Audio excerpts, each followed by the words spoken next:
Marekani ilikuwa na vituo vya kijeshi 13 kati ya Cyprus na Oman. Vyote vimeharibiwa, yani kwa sasa haviwezi kutumika. Na hasa kile cha Kuwait ambapo kulikuwa na rada kubwa zaidi katika rasi nzima ya Kiarabu iliyoweza kufuatilia umbali wa kilomita 4,000 hadi ndani kabisa ya Siberia. Rada hiyo imeharibiwa kabisa na ilikuwa na thamani ya dola bilioni 1.1. Kuna jambo la pili kubwa ambalo naamini halijawahi kusemwa hadi sasa.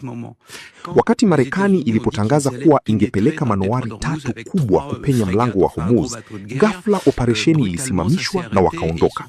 Kwa nini? Kwa sababu juu kabisa ya manowari hizo kulikuwa na droni kubwa iitwayo Triton. Marekani ina droni 3 za aina hiyo. Kila moja ina thamani ya dola milioni 220.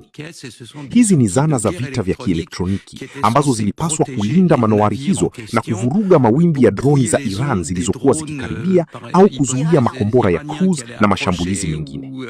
Lakini droni hiyo ya Triton ilitoweka angani. Hatujui kilichotokea.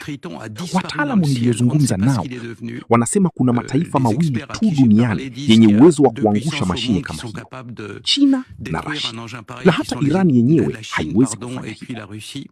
Dakika 20 baada ya kutoweka kwa mashine hiyo ya udhibiti wa eneo ambayo ilikuwa kama ngao ya kuzima mawimbi ya mashambulizi, kulikuwa na simu kutoka kwa IRGC kwenda kwa kamanda wa manowari hiyo wakimwambia, mna dakika 20 kugeuza mwelekeo na kuondoka, kwa sababu droni za Iran tayari ziko njiani na hakuna kitakachoweza kuzizuia.